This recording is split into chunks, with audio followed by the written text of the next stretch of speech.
দেশীয় চলচ্চিত্রের বৃহৎ প্রযোজনা প্রতিষ্ঠান জাজ মাল্টিমিডিয়ার ব্যানারে ভিন্ন ধারা আর আঙ্গিকে Bangladeshi crime thriller blockbuster movie পটু আগামী 17 মে শুক্রবার থেকে মহাসমারোহে প্রদর্শিত হতে যাচ্ছে নারায়ণগঞ্জের ঐতিহ্যবাহী প্রেক্ষাগৃহ গুলশান সিনেপ্লেক্সে।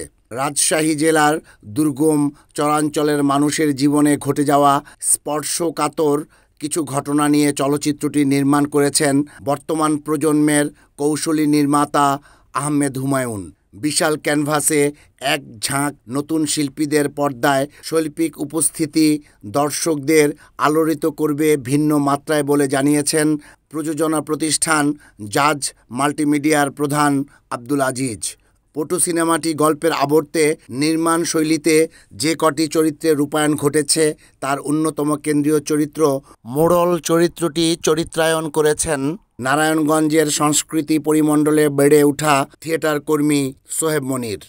না, এটা প্রথম সিনেমা না, এর আগে আমি যে সিনেমাগুলোতে অভিনয় করেছি সেখানে আমার অ্যাপিয়ারেন্স খুব কম ছিল, কিন্তু এই সিনেমাটার মধ্যে আমি আসলে পূর্ণাঙ্গ একটি মূল ক্যারেক্টার যে আমি প্লে করেছি। আমার খুবই ভালো লেগেছে। প্রথমত জাজ মাল্টিমিডিয়া আমাকে এই কাস্টিং দেওয়ার জন্য তাদেরকে ধন্যবাদ। এবং আমরা প্রায় 90% কলাকুশলী হচ্ছে রাজশাহীর এবং বাকি 10% কলাকুশলী ছিলাম আমরা ঢাকায়। তো আমি দীর্ঘ প্রায় 25 দিন রাজশাহী ছিলাম, চরালাকায় ছিলাম। ওখানকার মানুষ, ওখানকার জনপদ, ওখানকার কালচার সংস্কৃতি, সকল মানুষ অনেক মানবিক এবং আন্তরিক। তাদের সাথে মিশে আমার খুব ভালো লেগেছে এবং কাজ করে আমি অনেক আনন্দ বোধ করেছি। এটা হচ্ছে একদমই রাজশাহীর পদ্মার পার চরখানপুর গ্রাম, একদম দুর্গম এলাকা। ওখানকার মানুষের জনজীবনের যে কষ্ট, দুঃখ, ক্রাইম থ্রিলার এবং তাদের জীবনে যে কত অন্য মানুষ ঢুকে যায় এবং ওখানকার একটা শিশু পটু, তাকে নিয়ে গল্পের কেন্দ্রবিন্দু। এবং হচ্ছে যে আপনারা জানেন যে বাংলাদেশে প্রচুর শিশু পাচার হয়, একটি শিশু পাচারকে নিয়ে এই গল্প এবং ক্রাইম এবং থ্রিলিং এর ভিতর দিয়ে এবং হচ্ছে যে এই গল্পটি আগায় এবং হচ্ছে যে একটা মানবিক গল্প এবং আমাদের দেশীয় গল্প। আমার খুবই ভালো লেগেছে এই গল্পের নায়ক ইভান সায়েদ এবং হচ্ছে যে দোয়েল এবং সাথিকাতে অভিনয় করেছে অসংখ্য ছেলে রাজশাহীর নতুন অভিনেতা অভিনয় শিল্পী। তাদের সাথে কাজ করে আমার অনেক ভালো লেগেছে এবং আমি অনেক কিছু তাদের কাছ থেকেও শিখতে পেরেছি। অবশ্যই, যেহেতু আমি প্রায় 30-32 বছর ধরে অভিনয় করি এবং এতদিন আমি ড্রামা করেছি, ড্রামা তো আসলে একটা ছোট মাধ্যম, আর একটা সিনেমা একটা অভিনেতা শিল্পী বেঁচেই থাকে একটা বড় ক্যানভাসের মধ্যে। আমি মনে করি পটু সিনেমা আমার জীবনের জন্য একটা নতুন এনার্জি, একটা নতুন ঘটনা এবং একটা টার্নিং পয়েন্ট। ধন্যবাদ আহমেদ হুমায়ুনকে আমাকে সিনেমায় কাস্টিং করানোর জন্য। তো আমার বিশ্বাস, যেহেতু পটু সিনেমা একেবারেই আমাদের বাংলাদেশি গল্প, একেবারে আমাদের জনজীবনের তৃণমূলের গল্প, এই সিনেমার মাধ্যমে আমার বিশ্বাস দর্শক আবার তার নিজের গল্পকে খুঁজে পাবে, নিজের নায়ককে খুঁজে পাবে এবং মনে করবে যে না, আবার হলে সুস্থ পরিবেশ তৈরি হয়েছে, এবার পরিবার পরিজন নিয়ে, আত্মীয় স্বজন নিয়ে আবার হুমড়ি খেয়ে হলে আসার সময় হয়েছে। আমার বিশ্বাস দর্শক নিরাশ হবে না, অবশ্যই পটু সিনেমা দেখে তাদের খুব ভালো লাগবে।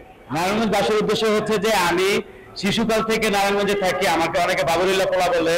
আমি চাষারা আমলাপাড়া থাকি। এই সিনেমা হলের অপোজিটে পাঠাগারি আমি দীর্ঘদিন নাটক করেছি এবং এখানকার আলো বাতাস, এখানকার সংস্কৃতি, এখানকার মানুষ, এখানকার কলেজ, এখানকার স্কুল। আমি আসলে আমার আইডি কার্ডও নারায়ণগঞ্জের, ভোটার আইডি আমি নারায়ণগঞ্জের, আমি কুমিল্লার ছেলে হলো। আমার বিশ্বাস যে যারা আমাকে নাট্যকর্মী হিসাবে, বন্ধু হিসাবে দীর্ঘদিন আমাকে উৎসাহিত করেছে এই লাইনে কাজ করার জন্য, লেগে থাকার জন্য, তাদের উদ্দেশ্যে বলছি যে আপনারা নিরাশ হবেন না। যে এতদিন পর আপনাদের প্রিয় সোহেব মনির যে একটি বড় সিনেমায় একটা ভালো অভিনয় করার চেষ্টা করেছে এবং আমি আপনাদেরই লোক হিসেবে সারা জীবন পরিচিতি পেতে চাই। আমার রিকোয়েস্ট থাকবে এই নারায়ণগঞ্জের সব দর্শক, যদি সুযোগ থাকে আপনি পরিবার পরিজন নিয়ে পটু সিনেমাটা উপভোগ করুন। গুলশান সিনেপ্লেক্সে আধুনিক প্রযুক্তির সংমিশ্রণে ভিন্ন আবহে ও পরিতৃপ্ত আমেজে পটু সিনেমাটি দেখার আমন্ত্রণ জানিয়েছেন গুলশান সিনেপ্লেক্সের স্বত্বাধিকারী আলহাজ ফয়জউদ্দিন আহমদ লাবলু। আসলে পটুতে নারায়ণগঞ্জে আমাদের অনেক ছোট ভাইয়ের অভিনয় করেছে, শুনলাম অনেক খুশি হয়েছে এবং জাজকে রিকোয়েস্ট করে আমরা আমাদের সিনেপ্লেক্সে এই ছবিটা আনার ব্যবস্থা করেছি। তো আশা করি নারায়ণগঞ্জের মানুষ আমাদের সিনেপ্লেক্স দেখে অত্যন্ত খুশি, আনন্দিত, আমাদের ভূয়সী প্রশংসা করেছে। আশা করি যে এই ছবির মাধ্যমে আমাদের সুনাম আরো বৃদ্ধি পাবে এবং দর্শক লেভেলে আমরা আমাদের মানকে সুন্দরভাবে উপস্থাপন করতে পারবো এই বিশ্বাস আমি রাখছি এবং পটুর উত্তরোত্তর সাফল্য সমৃদ্ধি কামনা করছি।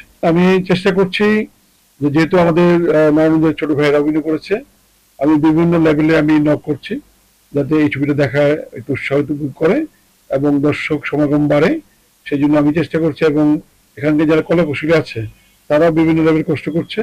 আশা করি এবং আমি আল্লাহর কাছে দোয়া করি যে তারা একটা ভালো সেল এবং আমি যে আশায় হলটা করেছি সেই আশা যেন বাস্তবায়ন হয় এবং মানুষ দেখে আনন্দিত হয় এবং ঢাকার কাজটা যেন আমার মাধ্যমে পুরো হয়, আমি এটা আশাবাদী।